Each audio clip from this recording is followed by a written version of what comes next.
अगर आपको यह फोटो सामान्य लगती है तो कृपया तुरंत इस वीडियो से बाहर निकल जाए। अगर यह फोटो आपको असहज लगती है तो आगे की बातें आपके लिए बहुत जरूरी हैं। हाँ, मैं बात कर रहा हूँ एक ऐसी दुनिया की जिसमें कुछ अज्ञात जीव भी हो सकते हैं, शायद वो हमारे बीच ही छिपे हों। कुछ महीने पहले एक देर रात जब मैं इंटरनेट पर था, मेरे कंप्यूटर की स्क्रीन के ऊपर बाएं कोने में एक ईमेल पॉपअप हुआ। उसमें वही फोटो और ऊपर दिया गया संदेश था। नीचे दो विकल्प थे, जारी रखें और बाहर निकले। फोटो देखकर मन में एक अजीब सी बेचैनी हुई, इसलिए मैंने जारी रखें पर क्लिक कर दिया। इसके बाद स्क्रीन पर दो और तस्वीरें आईं, एक सामान्य मुस्कुराते हुए व्यक्ति की और दूसरी एक छोटे लड़के की, जिसकी मुस्कान अजीब और बहुत बनावटी थी, जैसे उसका चेहरा असली न हो। मैंने लड़के की फोटो चुनी। फिर दो और तस्वीरें आईं, एक लंबे चेहरे वाले व्यक्ति की और एक सामान्य दिखने वाले आदमी की। मैंने फिर से लंबे चेहरे वाले व्यक्ति को चुना। इन सभी लोगों में एक बात समान थी, उनकी आंखें निर्जीव, मुस्कान अजीब और चेहरों पर इंसानी भाव नहीं थे। मैंने हर चरण में अजीब चेहरों को चुना और हर बार सही निकला। लेकिन आखिरी फोटो तक आते आते मामला गंभीर हो गया। उसमें एक महिला और मेरे सामने वाले घर में रहने वाले वांग अंकल की तस्वीर थी। वांग अंकल की आंखें फैली हुई थीं, चेहरा बेजान और मुस्कान डरावनी थी। गुस्से में आकर मैंने वांग अंकल की फोटो पर क्लिक किया। तभी स्क्रीन पर दो विकल्प आए, क्या आप जिंदा हैं? हाँ या नहीं। मैंने हाँ क्लिक किया। स्क्रीन थोड़ी देर के लिए अटक गई, फिर लाल रंग में एक संदेश आया, बधाई हो, आपने परीक्षण पास कर लिया है।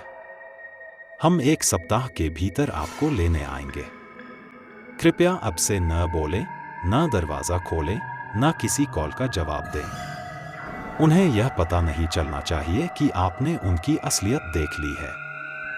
अगर एक हफ्ते में हमसे कोई ईमेल न आए तो भाग जाओ, कहीं दूर जहां कोई न हो। शुभकामनाएं। मैंने सोचा यह मजाक होगा, लेकिन जैसे ही कंप्यूटर बंद किया, दरवाजे पर दस्तक हुई। मैं दरवाजे की ओर गया और झांक कर देखा, सामने वांग अंकल थे। लेकिन उनका चेहरा अजीब था, आंखें बेजान, मुस्कान डरावनी। अचानक उन्होंने दरवाजा जोर से पीटना शुरू कर दिया। तभी पड़ोस की जाओ आंटी की आवाज आई, अरे वांग भाई, इतनी रात को क्या कर रहे हो? वांग अंकल ने उनकी तरफ मुड़कर बहुत अजीब मुस्कान दी और कहा, उससे काम है। जाओ आंटी ने डांटते हुए कहा, अब कल बात करना, और चली गई। लेकिन फिर वांग अंकल ने मेरा दरवाजा घूरना शुरू कर दिया। जब मैं दोबारा झांका, वो वहां से गायब थे। मैंने कंप्यूटर चालू किया, लेकिन वो टेस्ट सॉफ्टवेयर जैसे गायब हो गया था। अगली सुबह मैंने सोचा अब सामान्य दिनचर्या शुरू करूं। दरवाजा खोला, सामने वांग अंकल खड़े थे। बोले, आखिरकार मिल ही गए। मैंने पूछा, क्या काम है? वो बोले, तुम्हें नहीं पता, और उनकी आंखें अजीब ढंग से घूमी। मैंने बहाना बनाकर वहां से भाग लिया।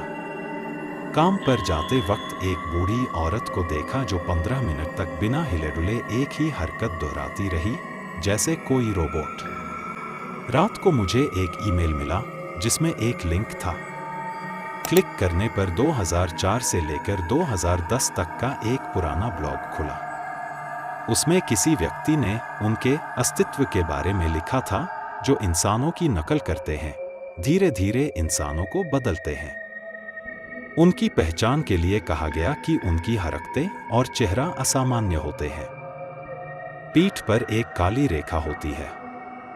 उन्होंने बताया कि वो अब तीसरी पीढ़ी में आ चुके हैं और अब लगभग इंसानों जैसे ही हैं। उन्होंने एक गुप्त संस्था, संरक्षण केंद्र का जिक्र किया जो इन्हें खोजने और रोकने का प्रयास कर रही थी।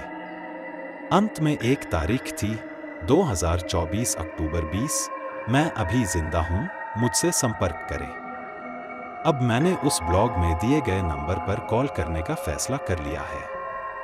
अगर आगे कुछ हुआ तो मैं आपको जरूर बताऊंगा। शुभकामनाएं।